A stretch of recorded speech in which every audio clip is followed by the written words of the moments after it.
Welcome to Days of Roar, the Detroit Tiger podcast, brought to you by the Detroit Free Press. My name is Mark Gorash. I am here with Free Press beat writer Evan Petzold after a very busy week in Lakeland, Florida. Had a few bad things, had a lot of good things. So talk to me before we quickly jump into the big two.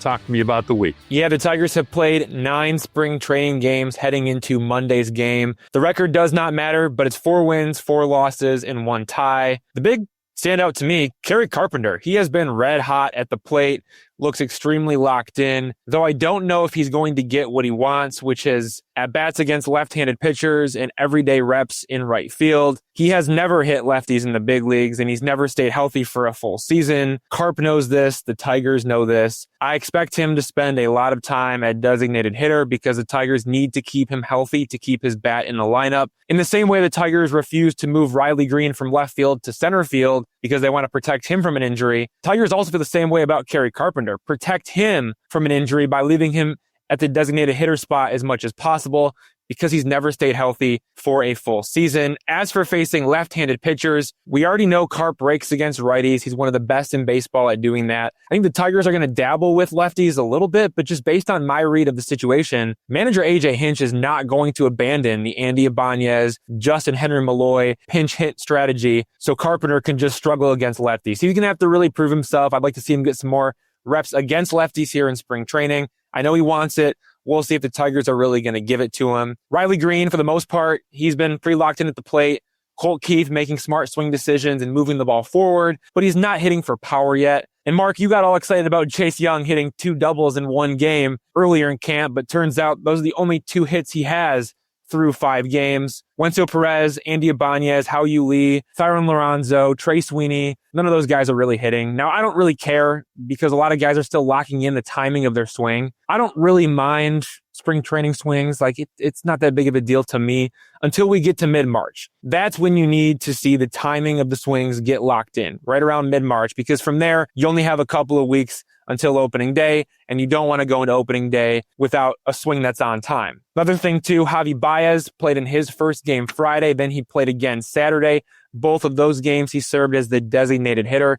He's still looking for his first hit. He'll be playing shortstop coming up here soon. On the pitching side, Jackson Jobe, Kenta Maeda, Casey Mize all lead the Tigers with 5 innings apiece. There have been things that I like about all 3 of those pitchers.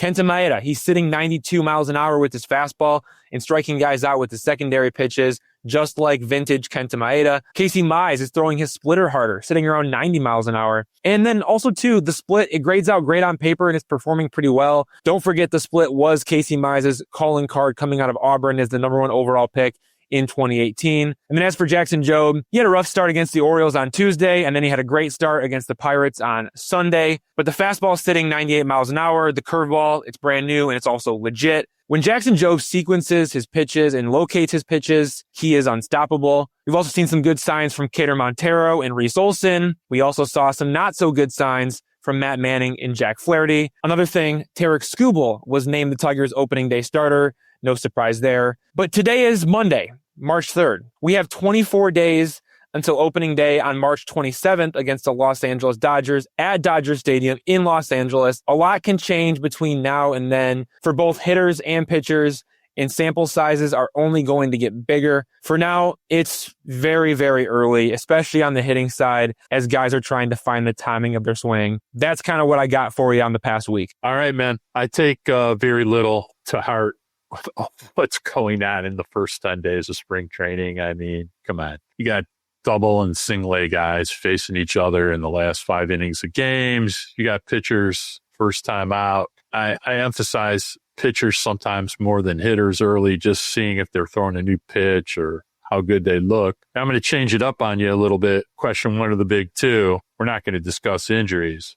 We're going to discuss what we saw on Sunday. So you've seen a lot of baseball games the last 3 years, Evan Petzold. I want to know what you think you saw in the first 2 innings of today, because I don't know what you saw, but I know what I saw.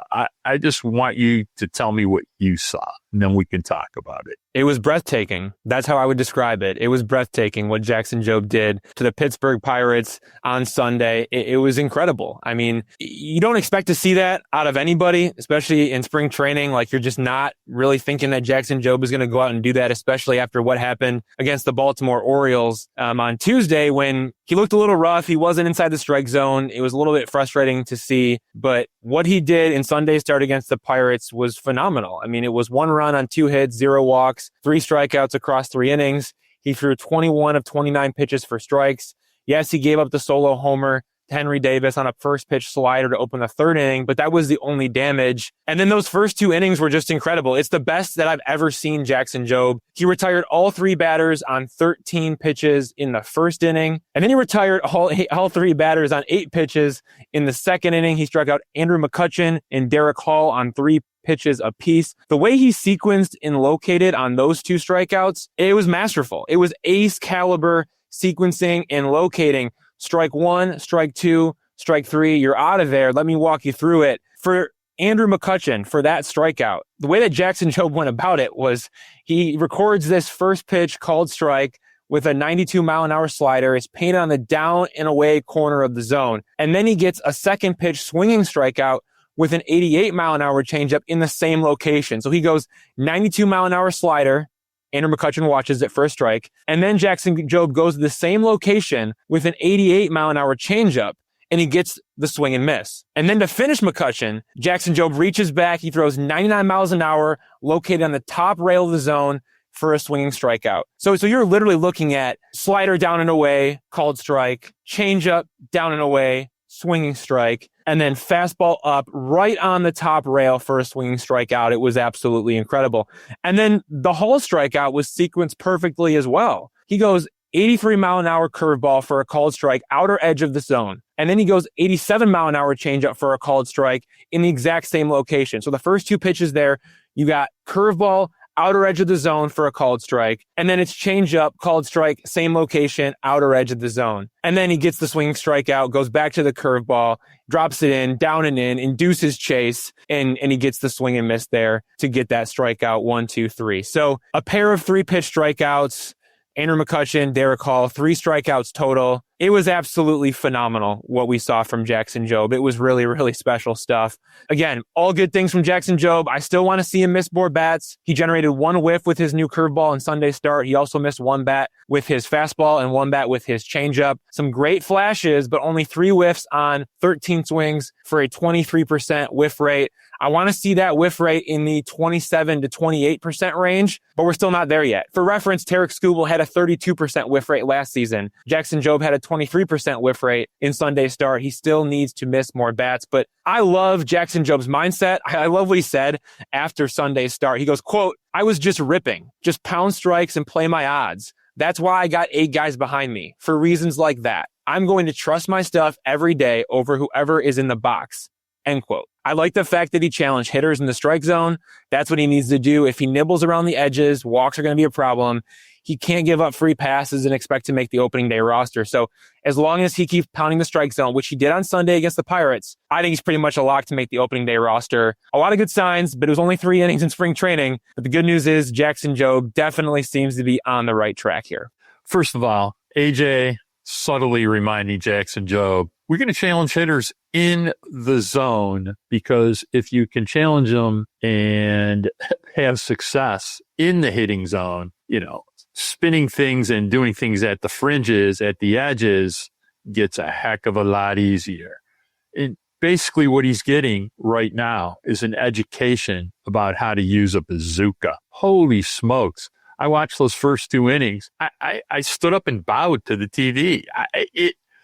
I have seen very few innings in my lifetime that were as dominating and varied in a 5-pitch mix from a 22-year-old. It was awe-inspiring. Now, look, did he find out that good hitters, even though we can argue how well located his slider was to start the third. It wasn't a terrible pitch. It wasn't a great one either, but, still, only major league caliber hitters can hit that pitch out, okay? And then he found out they were going to bum rush him on fastballs that inning also, and I think he learned a few things. He navigated through the inning, but holy smokes, is there any question whatsoever, unless he somehow decides not to throw strikes, that he is in the rotation? They're going to have to figure out how to manage 25 starts of 125 innings. But, oh, man, that was something today. I don't have words for it. It was Verlander-ish. It was Joel Zumaya-ish. It was something. Holy smokes. I've been saying Jackson Jobe is a lock to make the opening day roster now since the winter meetings in December. Like, all he needed to do was show up to spring training with a pulse, and he's already done more than that. So, yeah, I'm still considering Jackson Jobe a lock for the opening day starting rotation, which would join Tarek Skubal, Jack Flaherty, Reese Olson, with Alex Cobb beginning the season on the injured list with a hip injury. Jackson Jobe is the top pitching prospect in baseball. He is a top candidate to win Rookie of the Year, and he has some of the best stuff in baseball. Like, let's just be honest. Like, when Jackson Jobe is at his best, he can go toe-to-toe with any pitcher in baseball from a stuff standpoint. Is he consistent enough? No way. Does he have a lot to learn? You better believe it. But when Jackson Jobe is right, when he is challenging hitters inside the strike zone, when he is sequencing the way that he needs to sequence, I would put him as one of the top pitchers in baseball if we're evaluating based on pure stuff. So yeah, this guy Jackson Jobe, he's got to be on the opening day roster after everything I saw on Sunday. I don't think there's any question in my mind. I mean, he would have to implode from here. And what we need to see now in the real baseball world is the same thing I'm going to bring up about Kenta Maeda, which is, look, with Jackson Jobe, he's now passed the first two tests, of which today was really the first real test he took. Wasn't that hard a test, but it was a test. Next, he's going to have to navigate his way, up between 50 and 60 pitches, 4 innings, and, pretty quickly within the next 10 days, next 2 starts, he's going to be between 4 and 5 innings. He's going to have to show he can go through an order 2 times and get outs, because hitters are going to start paying attention to how he sequences them, what he does. They're going to see film. It's a whole different thing during the regular season than it is in spring training. Yet, he still has to prove he can get 15 outs in a game as a starting pitcher. And I say this to you about Kenta Maeda. Yes, he's throwing harder. Yes, he was down to 91.7 in the second start. Yes, he struck out 5 people. Yes, he got a lot of swings and misses. Yes, they rocked his world 1 inning. And Kenta Maeda needs to prove he can get 15 outs. He might be able to get 3 outs. He might be able to get 6 outs. But if he's going to be a starting pitcher, he's going to have to get 15 of them. Otherwise, they're just wasting their time. And they're going to have a difficult decision because they have a lot of interesting bullpen arms, a lot of interesting bullpen arms, maybe better than Kenta Maeda. So they're going to have to figure it out. They're going to have to figure out what they're going to do. They're going to have a very deep relief core. But as far as Jackson Jobe goes, next hurdle to be a guarantee starting pitcher come April is going to have to get 12 to 15 outs sometime by the 3rd start of spring training. I'm eager to see what's next because, baby, that was some theater today. I loved it. That's the kind of stuff that gets Mark Gorash excited, what I saw today, because that's not stuff you see very often. All right, let's get to question 2 of the big 2. What do we know about the Matt Vierling and Parker Meadows injuries? Who's going to start in center field on March 27th? Who's healing? Who's squealing? Who's out? You talked to both of them at length. Tell me what you think. Yeah, it's not good. Matt Vierling, he's been shut down from baseball activities with a strained rotator cuff muscle in his right shoulder. And there's no timetable for his return, but he's going to be reevaluated in a couple of weeks. It'll be less than 3 weeks, more than 2 weeks. And he's already been ruled out for opening day. As for Parker Meadows, he has been shut down from baseball activities as well, but he's shut down with a right upper arm nerve issue. And there isn't a timetable for his return either. But if he doesn't resume baseball activities in about 10 days, then he's probably going to miss opening day as well. Personally, and this is my opinion, I don't think Parker Meadows will be in the opening day lineup. And we already know Matt Vierling won't be in the opening day lineup. And we know the Tigers want to keep Riley Green in left field. So with that being said, I think Wenceel Perez will be the opening day center fielder in 2025, as long as the Tigers know Vierling or Meadows will return within the first couple weeks of the season. Remember, Matt Vierling, he's going to be eligible to come off the injured list on April 6th. Same goes for Parker Meadows if he starts the season on the injured list. Opening day is March 27th. So you can live with Wenceel Perez as the center fielder for 10 days, which is really only 8 games. But if Vierling is going to miss the first month of the season, or if Meadows is going to miss significant time, and again, Meadows has not yet been ruled out for opening day, but if he is going to miss significant time, and if Vierling's going to miss the first month of the season, then I wouldn't be surprised if the Tigers pursue an external option like they did when they picked up Jake Marisnick for about 30 games in 2023 just to play center field. For now, though, it sounds like the Tigers are comfortable riding it out with Wenceel Perez for a week or so if both Vierling and Meadows are sidelined to begin the 2025 season. As for now, we know Vierling will be sidelined. Parker Meadows, that is still up in the air. Like I said, he has not yet been ruled out for opening day, but it just doesn't seem likely to me that he's going to be able to be active for that. And it's really because of the Parker Meadows injury. But before we get to that, Matt Vierling, it's that strained rotator cuff muscle in his right shoulder, going to be reevaluated in a couple of weeks, but that doesn't guarantee that he's going to start his rehab process in a couple of weeks. They could reevaluate him, and the reevaluation could show that he needs more time to rest. That would be the worst case scenario, obviously. The Tigers and Vierling are both hopeful that he will be able to start his return to play progression in a couple of weeks, putting him on track, for an early April return to the Tigers. But nobody's going to know the actual timeline until he gets reevaluated with another MRI. That probably happens, sometime around St. Patrick's Day. That's March 17th. So I don't know if it'll be that day exactly, but probably sometime around then for the follow-up exam. And then Parker Meadows, that's the real concern because it's this right upper arm nerve issue. He suffered the injury on a ball that was hit to right center field during the first game of spring training. It was February 22nd. He tracked it down, fielded it cleanly, executed a spin and throw to fire the ball back into the infield.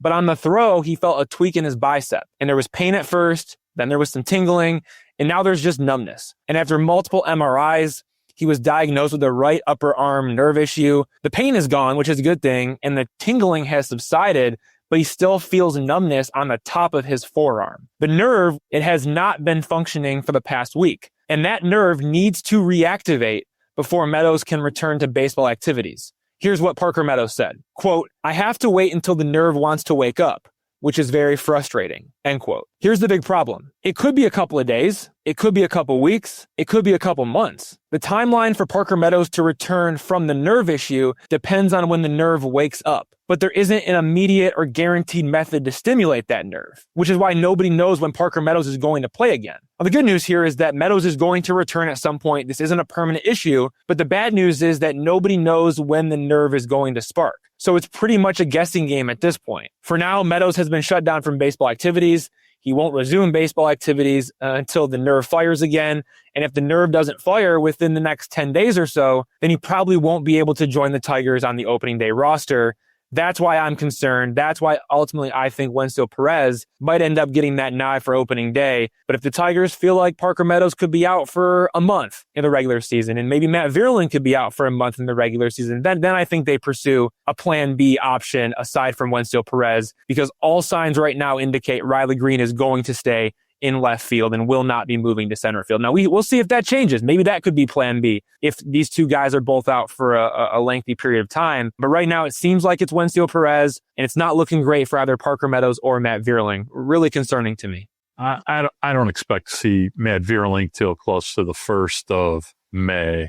Rotator cuffs take time to rehab. Got to strengthen it. You're not going to rush. Missing a month at the start of the season is a lot better than missing 2 months in the middle of the season. You don't want it to linger. The nerve, that's a $64 question. Who knows? Let's try to think positive thoughts. I think we'll know a hell of a lot more about the nerve issue when we do our next pod for next week. We'll have a much better idea.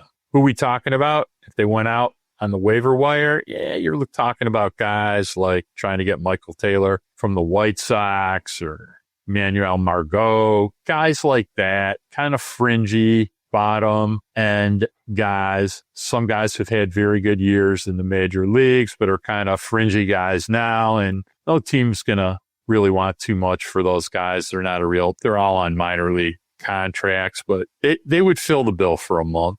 Right-handed guys that have had experience play major league caliber defense and run into one every once in a while. So they're not void of. Scott Ayers knows how to get those kind of guys. That's the kind of deal Scott's good at. So, we'll have to wait and see what happens. I'm not going to get too concerned about it now. And like I said, in a week, we'll have a much better idea what's going on. All right, we're going to take a break. When we come back, we got a lot of fun for you because we have one Andy Dirks to talk the 2025 season, being in the booth with Benetti, and he's just always a party, baby. We'll be back with Andy Dirks.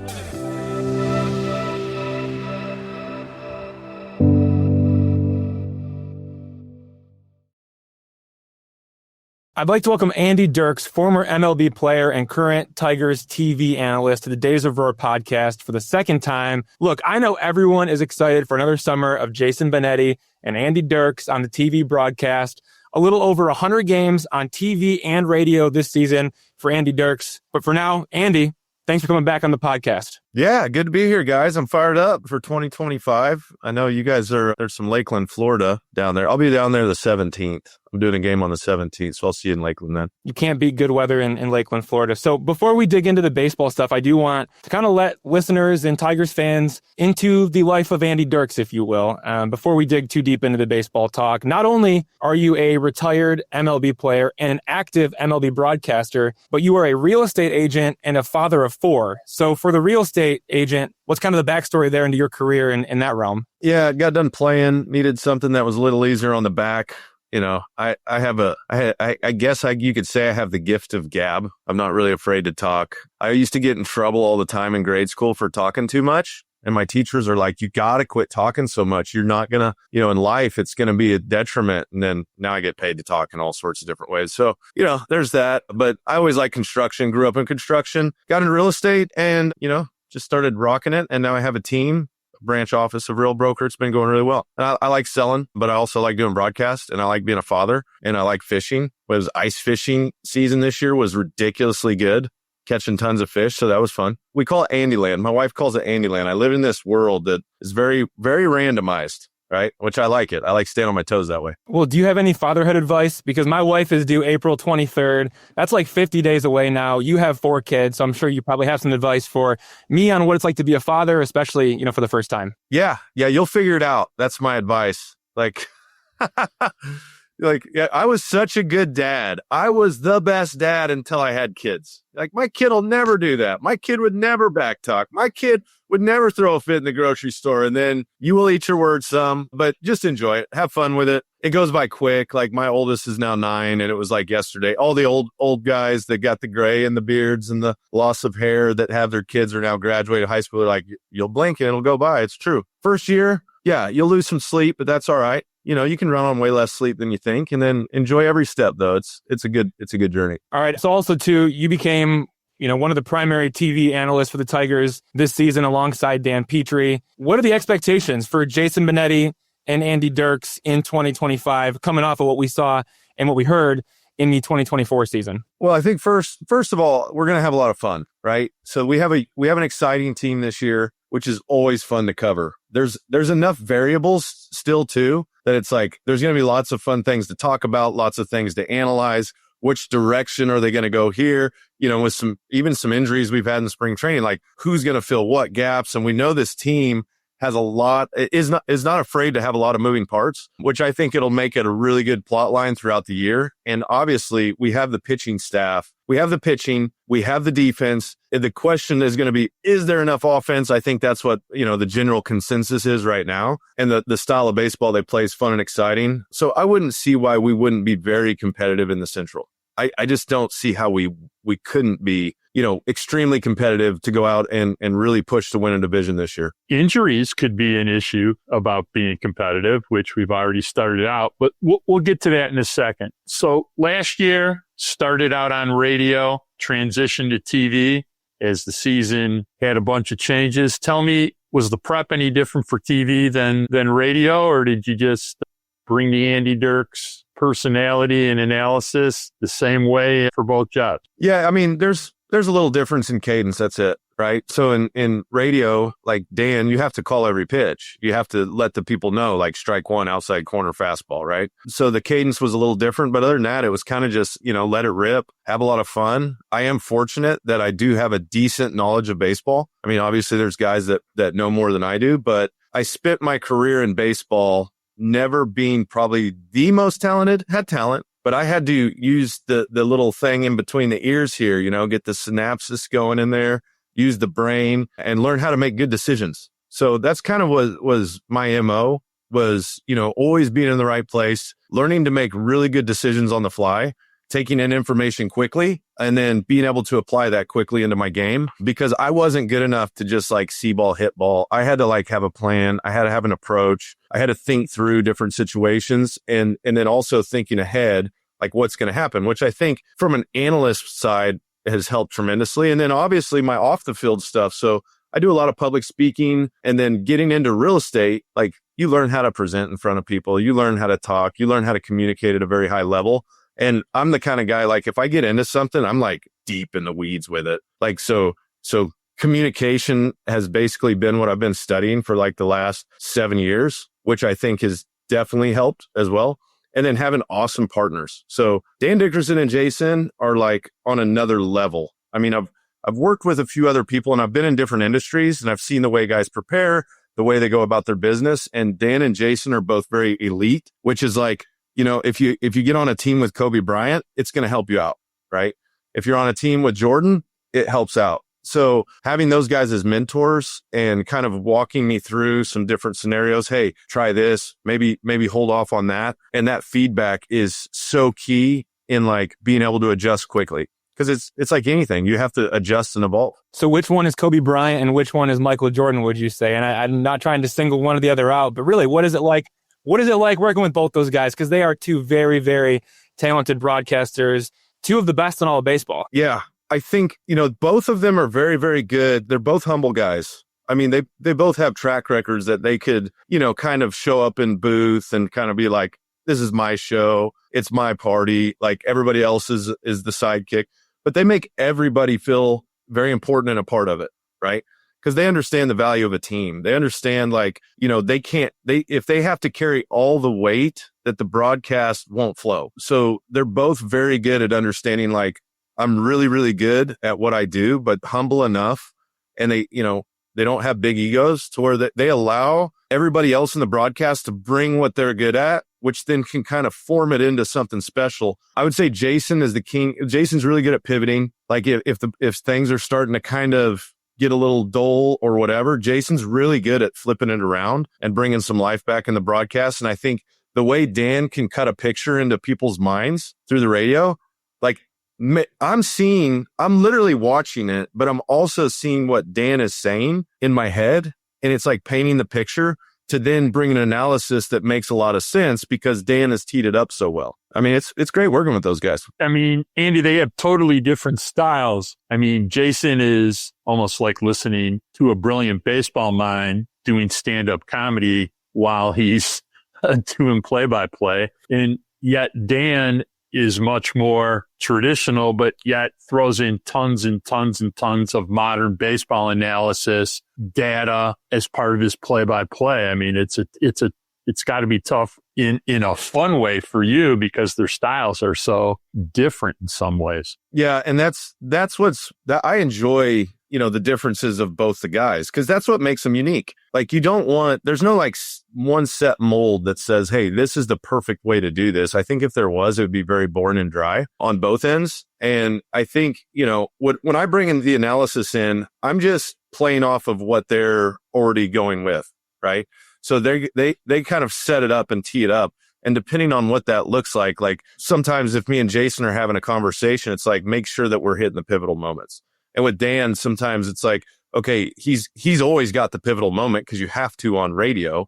It's like, okay, how can we bring something in that kind of brings a little bit of maybe humor or life into that situation? And that's what makes it fun. It's like you build a chemistry with these guys. And I know like off the field too, like their personality types that you see on the broadcast and on the radio are the real them. Like it's not like they're trying to fake it up here. And I think that's why they've both been very successful because they're genuine to who they are. and genuine with the skills that they have. They're not up there trying to fake it. There's no way you could fake it for 162 games, 120 games, whatever, and it come off genuine. And I think that's why fans have appreciated both their work for a very long time. I can confirm all of that. Like who Dan Dickerson is in the radio booth is who Dan Dickerson is as a person. Same goes for Jason Benetti in the TV broadcast booth. But to pivot to baseball, Andy, spring training is officially underway. The Tigers have been playing games. We've seen everybody from the starting rotation pitching games. We've also seen all of the position players swing the bat in games. There's a lot of position battles going on. I'm curious, drawing back on your experience as a player, what's it like to be in a position battle with your boys in spring training? Yeah, that was pretty much my whole career. So I think a lot of guys it depends on the personality type of the player, right? Some guys look at it and they're probably thinking a little bit too much off field. I was always pretty fortunate that from a young age, like even my dad was like, hey, control the things you can control. Like, all you can do is go out and play the game. And I actually liked it when other guys performed well. So I think, for these guys, like if they can look at it as this is a long season, and whether I start in AAA or I'm on the big league squad, like injuries happen, things are going to happen. Like the key is to mold your game and shape it in a way that AJ can use you. So whatever that roster looks like always be the guy that's ready to raise his hand. Like, yeah, I can handle that situation for you. The more dependable you become as a player to a manager, the less variables that are in your game, the more that manager wants to get you in a spot to succeed. So like Skip, back when I played, one of the things he liked about me was he knew what he was going to get, right? It wasn't always going to be the flashiest. It wasn't like, oh, Andy's going to come out and hit a 3-run home run every game.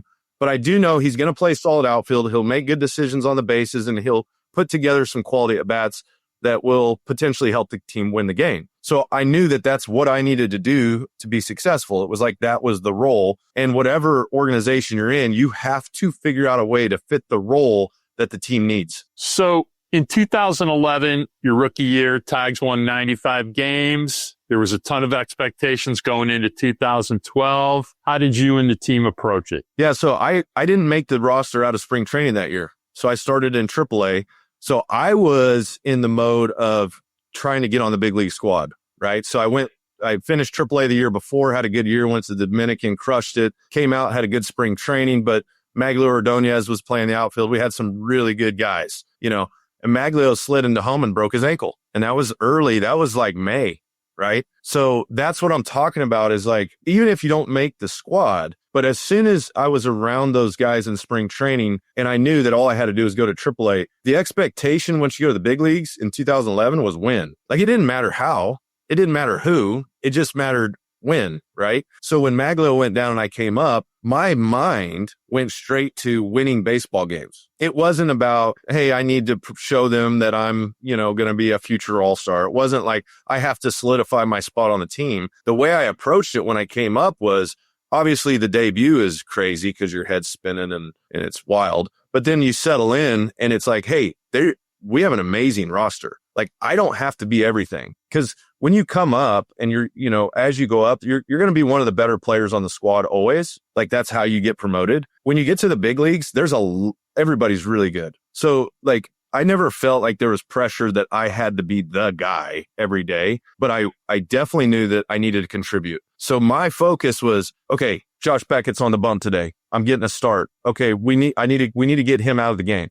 Like that would be a focus of mine. Make sure I'm seeing some pitches, make sure I'm working the ball the other way. He's got a good changeup and then playing off the monster. So I'd go out and take reps. So I'm focused on like what I needed to accomplish for the grand picture to work. Right.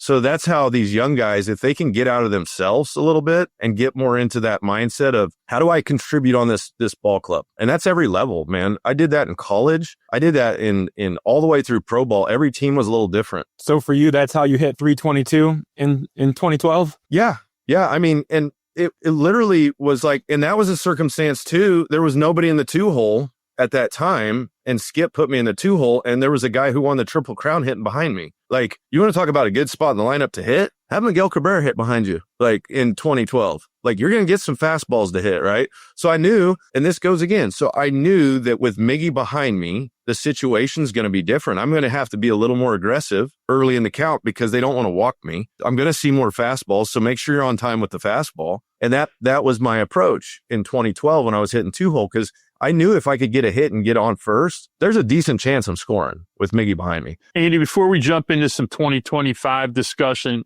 I think it's pertinent since you hit in front of Miguel Cabrera in a Triple Crown season. Give us a little bit of what it was like to watch probably the greatest hitting season you ever saw and maybe the greatest hitter you ever saw. I mean, I've been watching baseball for 60 years.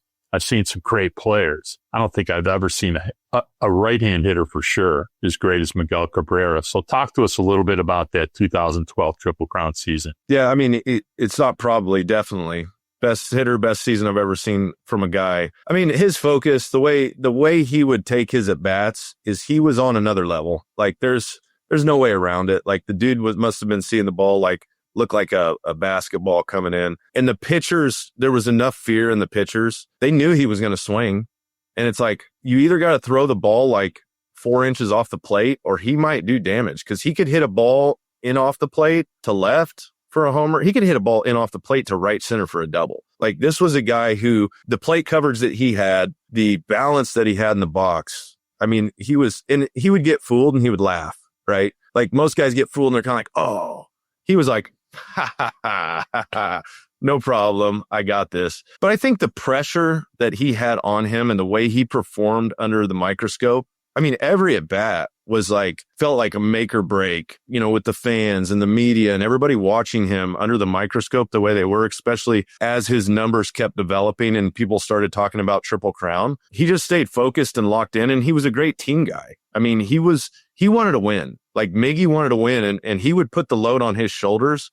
You know how I said I didn't have to be the guy? Miggy would put the load on his shoulders and he would go out and perform. But I mean, he would hit a ball down the right field line that would bang off the wall, and on a ball that was like down and away, slider nasty, and he would do that little one hand thing with his balance. He would wait and it would hit off the right field wall like 2 inches fair. And you're like, how did he do that? Like, just another level. It was so fun. And a lot of times, if I was on first, like Skip was like red light, like we didn't steal a lot of bags. Or this squad we have, stealing bags is becoming more prevalent, but there was no stealing bags in front of Miggy. If you run yourself out of that inning, you're an idiot, right? Like, you better be backpedaling to second, standing up if you're going to steal with Miggy up. That's the kind of confidence, that we had in him. Shifting gears to the 2025 Tigers, there's a lot of buzz right now about Jace Jung at third base. The Tigers need a third baseman. Matt Vierling is not going to be on the opening day roster because of an injury. So what do you think about Jace Jung as a player, as a person, after covering him last season? And do you think he's ready to be the guy at the hot corner? I like his demeanor, his attitude. He's a go-getter, man. He is one of those horses that you're going to have to pull the reins back on, right? Because I think he's just such a competitor and he plays so stinking hard and he's got that huge amount of energy, which is awesome. But at this level, once you hit the big league level, there's 162 games, right? You're going to be facing the best pitchers in the world. Like, he's going to have to learn to kind of find his suave, is what we would call it. Like the chill demeanor where he's still got that energy and excitement, but also be able to control it enough to continually have good at bats and be very consistent. That's kind of, because we know he can hit. I see last year he'd get a little excited in the box, which is normal when you're a young guy and you want to hit a 5-run homer, but if he can just tone his game back a little bit, as far as he doesn't have to hit the big home run in every spot, all he needs to do is put a quality at bat on a guy over and over and play solid third. And that's the piece we need. Kind of going back to what we talked about earlier. Where does Jace Jung fit into this team? We just need a solid piece to hold down third, to have good quality at bats time and time again. And he'll hit a few home runs and he'll drive the ball in the gap as long as he's not trying to be the guy in every situation. So with Vierling and Meadows' injury, it has really opened up some opportunity for both Torque and Justin Henry Malloy. Talk to us a little bit about what you see from both of them. I'm especially high on Justin Henry Malloy. I really think his hitting aptitude surprised me after he was brought up last year. He really seemed to learn how to survive in the major leagues. And talk to me a little bit about the roles you see for both those guys. Yeah, so Jay-Hin obviously adjusted quickly to big league pitching, which was good to see. He started hitting the ball the other way. He wasn't just trying to pull home runs, put on some really good at bats late in the year, can come off the bench and hit, prove that, which is, something that Torkelson's not done a lot. But Jahan, they'll left field in smaller ballparks, kind of, like a Fenway, stuff like that, because that's a lot of green out there. And when we're a pitching defense type of squad, you're going to see some reps in Jahan, maybe at Comerica, but I think primarily like a DH type of role, coming in off the bench hitting if we're down, and then maybe in some smaller ballparks getting some reps in left. And then Torkelson, I mean, this is a year for Tork where the pressure's on. There's no way around it. Like, he's proven that he can do some things in the big leagues. He just hasn't had the consistency, right? A piece that you need kind of as an everyday guy. Now, maybe a role where instead of, 500 at bats, maybe a role where he's getting 250 or 300 might bring a spark. You think of like a Ryan Rayburn or somebody who could come in off the bench, hit some spot starts against some the right pitching, hit some home runs, kind of provide some stuff maybe in a DH role off and on. And that's what's he's going to have to hit though. There's no way that he's going to be able to just, rely on his defensive prowess to get him through. I mean, he's a first baseman by trade. So, but maybe a little more limited at bat situation could benefit him. And also a year that, this is a prove it year for him. So that's when you see guys kind of bear down and see what they're made of. Mark kind of hinted at this already, but we've had 3 notable injuries so far in spring training. Right-hander Alex Cobb with right hip inflammation, outfielder Matt Vierling with a right shoulder strain, and now center fielder Parker Meadows with a right upper arm nerve issue. For Vierling, he strained the rotator cuff muscle in his shoulder. For Meadows, he felt a tweak in his bicep muscle in his arm when he made a throw in the outfield. Turns out it's a nerve issue. We know Alex Cobb and Matt Vierling will not make the opening day roster. Parker Meadows has not yet been ruled out, but he's not doing any baseball activities right now. And if he's not doing any baseball activities by this time next week, then you really start to worry about him missing opening day alongside Cobb and Vierling. So let's just say, for hypothetical reasons, that Vierling and Meadows can't make the opening day roster. What do you do about center field? Do you feel confident in Wenceel Perez playing there every day, maybe for 2 weeks or so until one of those guys can get healthy? Do the Tigers pivot and try to find somebody else? Do you throw Riley Green out there in center field? I know the Tigers like him in left. They want to keep him healthy, but maybe they'll have no choice but to put him in center field. I guess all these puzzle pieces seem to be moving. Andy, what do you think is going to happen? Yeah, I mean, first, there's going to be injuries in a season, right? That's why depth's important. That's why we've talked about, having some young prospects, some young talent is beneficial. It's better to get them out of the way early. Like, if you're going to have some guys on the shelf now, it's better to have them on the shelf right now than it is, in June, July, August, September. But yeah, I think, mix up a little Riley in the right day. You're on a road trip and you're playing in Anaheim and it's a little smaller ballpark. Maybe patrol Riley out there a little bit, a little bigger ballpark, let Wenceel go and run him down. And then as far as making moves, I mean, it's tough, this time of year, like who can you get for what and how much do you have to give up to get somebody and how long are you going to need them for? And those are kind of questions. I think we have enough versatility, with McKinstry. McKinstry can patrol the outfield as well to be able to kind of makeshift those places and then just say, hey, more pressure on you pitchers. Guess what? Make better pitches. Don't let them hit it, where only Parker Meadows can catch it. So I would say they have enough moving parts, and AJ's pretty savvy when it comes to creating lineups and putting guys in decent spots. I mean, Wenceel, I think, from all the scouting reports we heard, moving from the infield to the outfield, and then he did a good job last year. Right field is not, center field's easier than right field as far as getting jumps, getting reads, tracking balls, but he showed the ability to go deep into right center at Comerica and track balls down. So speed's not the issue. I think he just needs to get some reps. And it's like, is a guy going to make a mistake once in a while? Yeah, everybody does, right? But I mean, I think there's plenty of parts. It's just finding the right situations to put the guys in. All right. So before we get out of here, what excites you about the 2025 Tigers? I mean, playoffs, unbelievable last 55 games of the season last year. We were thinking everybody was going to be healthy going into this year. Not so much right now. But what really excites you? It's a 26-week season. Guys will heal up. What are you looking at? I think the main thing I'm looking for is that consistency element. Obviously, we got so hot at the end of last year. You can't bank on that happening every year, right? So that was kind of an anomaly, and it was incredible to watch. So much fun. I don't need a team that's going to come out of the gates, and win 20 out of 30 starting out and super hot. I need a team that shows consistency throughout the first 3 months of the season. So going into All-Star break, I want a consistent ball club that day in and day out has chance to win games. And I also love the resiliency of this team. If they can show the resiliency, you know, the difference in the good teams that I've noticed throughout my playing career and then watching millions of games of baseball. The good teams always end up at the end of the year, and it's always like, oh man, they got lucky, they won that game. Oh man, the ball just bounced just right. Oh, well, because they win the 1-run ball game, right? They win those games that are 2-1. They win the game that's 4-5. They win the game that's 6-7. And those good teams find ways to just get over the hump. And last year, there was a lot of those games down the stretch where it was like, I don't know, things are not looking favorable.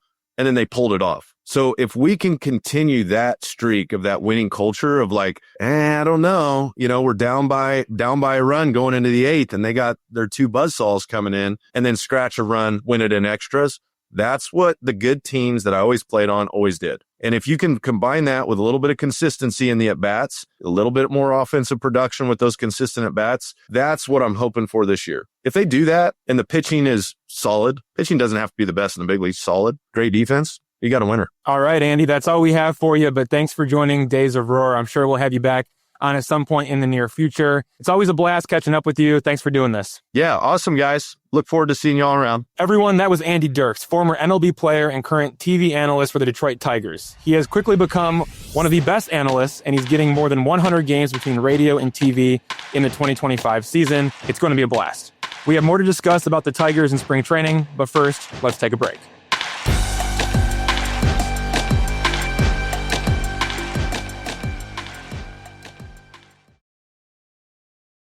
All right, Andy Dirks. Andy Dirks is like a party, baby. It's just fun talking baseball with Andy Dirks. All right, Andrew Chafin signs a minor league contract with the Tigers. He's going to wear number 0. He's going to strike people out. He's going to live in a mobile home park. And he, at some point in time, is probably going to be a pretty important piece of the Tigers bullpen. Will he be ready for opening day? I know you talked to him. I know you know him pretty well. So give us a rundown. Yeah, left-handed reliever Andrew Chafin, a.k.a. the Sheriff, a.k.a. Big Country, is back with the Tigers. He's going to get $2.5 million if he makes the big leagues. He can earn an additional $1.5 million in incentives. So he's looking at a potential for about $4 million if he makes the opening day roster, stays on the roster for the entire season, and unlocks the bonuses. As for why he's wearing number 0, he did want a different number initially, but he was told he could not wear the number that he was searching for. So then he had to settle for number 0 as his second option. I'll let our listeners take some guesses at the reason for the number stuff, including number 0. But I've been asked by Andrew Chafin not to say anything until he makes the opening day roster. And actually, Andrew Chafin doesn't even want to talk to any reporters on the record until he makes the opening day roster. He says, as long as I'm a non-roster invitee on a minor league deal, I'm not talking on the record. So we have no on-the-record information from Andrew Chafin about anything, but he says that he'll sit down and chat with me once he makes the opening day roster. That's his goal. He's laser focused. He's pretty locked in, and it's actually really cool. He's determined, I would say, and pretty fired up about this opportunity, and he really wants to make the most of it. As for the Tigers side of things, the Tigers do believe that Chafin can be ready for opening day. And from what I understand, Chafin seems to think he can be ready for opening day, considering the fact that he told me that when he makes the opening day roster, he'll finally sit down and talk to me about number 0. So let's just say he's ready by the end of March when the Tigers break camp and they go out to Los Angeles to start their season against the Dodgers. If that's the case, then the Tigers have Andrew Chafin, Tommy Kahnle, Jason Foley, John Brebbia, Will Vest, Bo Brisky, and Tyler Holton as the locks in the bullpen, which is 7 relievers, leaving just one spot up for grabs in camp. That one spot could be Sean Gunther, Brennan Hanafy, Kenta Maeda, Brant Herter. Those are just some of the top names who could end up with that final bullpen spot. As for Chafin, I think this is just a phenomenal addition for the Tigers on a minor league contract. Let's not forget Chafin lives on a farm in Ohio with his wife and kids, so Detroit is a preferred destination for him in free agency. So when he didn't get an MLB offer that he wanted, he had to take a minor league offer, and it made sense that he wanted a minor league deal with Tigers for family reasons. But Chafin is still a really good reliever. He ranked in the 97th percentile in chase rate, the 96th percentile in whiff rate, and the 85th percentile in strikeout rate last season. He also, though, ranked in the 4th percentile in walk rate. but he misses bats at an elite rate. That's not a bad thing. He had a 3.51 ERA last season. I thought he dealt with some bad luck at times. I wouldn't be surprised if he's in the 3.30 ERA range this season, and that would be just phenomenal for a guy who signed a minor league contract. So great ad by the Tigers, and stay tuned for more on why Chafin chose to wear number 0 in 2025. I want to tip my hat to Scott Harris for adding Jack Flaherty and Andrew Chafin after we kind of thought he was done. Those are pretty high-end major league pitchers you're adding to an already pretty good staff. So I would say pretty good things. Really like Brendan Hanafy, added a slider. I know you wrote a little bit about that. Going to be tough to keep him off the roster. Herder going to Toledo to get innings. I really struggled to locate glove side today, but has really interesting stuff. And like I said, Kenta Maeda, going to be very interesting to watch and see what happens there. That is for sure. But really, as I said, like the Andrew Chafin pickup. All right, so give us the latest update on the roster battle for position players. Andy Ibanez, Zach McKinstry, Dylan Dingler, who's been swinging the bat pretty nicely down here, to say the least, besides the cannon arm he's got. So tell me how the bench is shaping up and what your thoughts about that are. There will be 13 position players on the opening day roster. For now, I am assuming Parker Meadows is healthy for opening day. Even though I'm not so sure that's going to actually be the case, we'll have to wait and see on that. But with Meadows, I have 8 guys who are 100% locks. Jake Rogers, Colt Keith, Gleyber Torres, Javier Baez, Parker Meadows, Riley Green, Kerry Carpenter, and Dylan Dingler. I also have 2 guys who are like 90 to 95% locks. Andy Ibanez and Zach McKinstry. That's 10 players. Jake Rogers, Colt Keith, Gleyber Torres, Javier Baez, Parker Meadows, Riley Green, Kerry Carpenter, Dylan Dingler, Andy Ibanez, Zach McKinstry. For the final 3 spots, we have 7 players in competition. Jace Jung, Justin Henry Malloy, Wencio Perez, Spencer Torkelson, Trey Sweeney, Jahmai Jones, and Ryan Kreidler. Pick 3 from that list of 7. My picks, Jace Jung, Justin Henry Malloy, and Wencio Perez, which means Spencer Torkelson and Trey Sweeney, along with Jahmai Jones and Ryan Kreidler, begin the season in AAA Toledo. Those are just my predictions. I'm not saying that's going to happen, but I think Jace Jung has been the guy at third base since the Tigers missed out on Alex Bregman.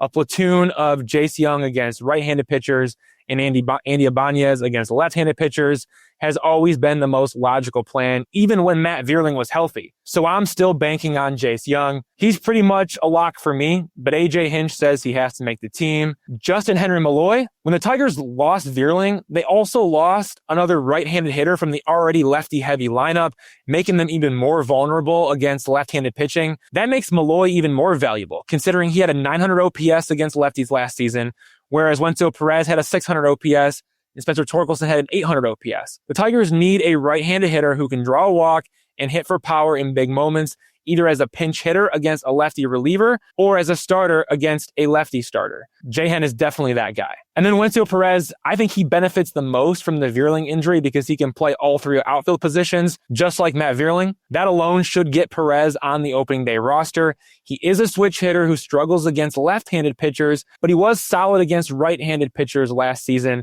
with a 700 OPS. So it was a 700 OPS against righties and a 600 OPS against lefties, and he can play all 3 outfield positions. Until Vierling returns, especially if Meadows is sidelined, I would expect Perez to be pretty much in the everyday lineup against right-handed pitchers, but I don't think he's going to start against lefties. So remember, the exercise is this. Pick 3 of the 7 players. Jace Jung, Justin Henry Malloy, Wencio Perez, Spencer Torkelson, Trey Sweeney, Jahmai Jones, Ryan Kreidler. You can only have 3. Well, to me, Justin Henry Malloy, every time I watch him, he looks more and more hitterish to me. I mean, I just see a bat in there. I used to not think this, but the more I watch him, he's winning me over. That's for sure. So could I see at times, if they had to, Riley playing center field a few times early in the year and Justin Henry Malloy playing left field, which is just a tragedy. But yeah, I could see it. It's not impossible. But if you're only doing that against a lefty starter, it's not that big of a deal. It's not like you have to do that every single day. You do it against a lefty starter, and that makes some sense. Yeah, it does. So it'll be interesting to see. Like I said, I think we'll know a hell of a lot more in a week, and there's always possibilities of acquiring players, making deals. You don't know the severity of the injury. This could all be a big waste of time. Parker could be ready to start the year. The nerve could be firing on Tuesday. Who the heck knows? Okay. So we'll find out. All right. So the first cuts come this week. You got an off day on Thursday. When do minor league games start being played on the backfields? Like Thursday, Friday of this week? Is that when they start playing games or no? Got to be coming soon, yeah. So usually that's a sign for a bunch of these guys to get out of here because they want them to play every day. So who do you think is going to be in the first round of cuts? Yeah, first round of cuts probably coming before Thursday's off day. We'll see exactly when it happens, but no one is going to be getting cut that we think has a chance to make the opening day roster. It's probably going to be some combination of this group. Right-handed reliever Wilmer Flores, right-hander Wilkel Hernandez, catcher Eliezer Alfonso, catcher Thyron Lorenzo, infielder Hao-Yu Lee.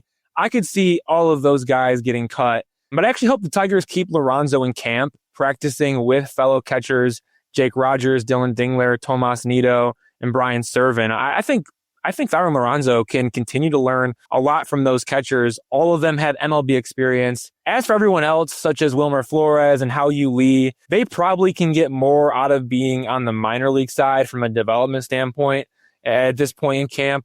Guys like Flores and Lee, they need to be focusing on the small details of their development, not performing in front of MLB coaches in big league games. Like, for example, the Tigers are trying to get Hao-Yu Lee to fix the stride of his front foot when he swings. The Tigers want Lee to stride towards center field rather than backwards towards left field. So Lee is working on that in batting practice, but he says that when he gets into big league spring training games, he's just getting into compete mode and he's not thinking about his stride. And to an extent, like, I understand that. He wants to perform and you can't obsess about your mechanics when you're in the box. You just got to play and you got to battle. But he probably needs to go to the minor league side where he can be comfortable thinking about his stride during in-game at-bats. Like, at some point, you have to be intentional about taking what you're working on in batting practice and implementing it into the games. And there's no better place for that than minor league camp. So that's why I could see them sending out a guy like Hao-Yu Lee. And even though he's a top prospect and could be in the big leagues as soon as, the trade deadline in 2025,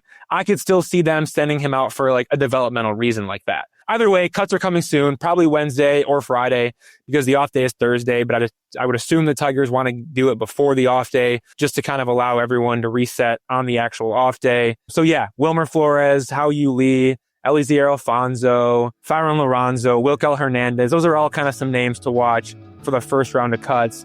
And then there's going to be more cuts coming even after that.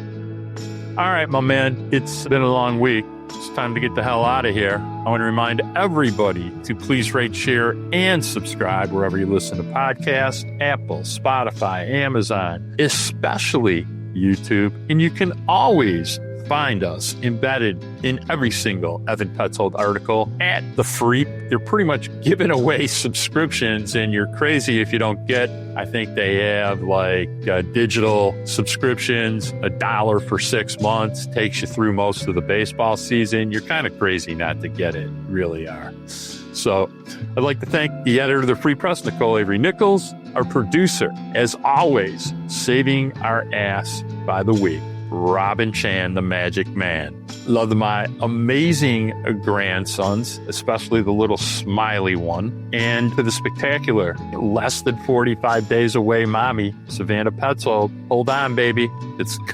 The mommy business is going to be taking off here pretty soon. So until next week, peace.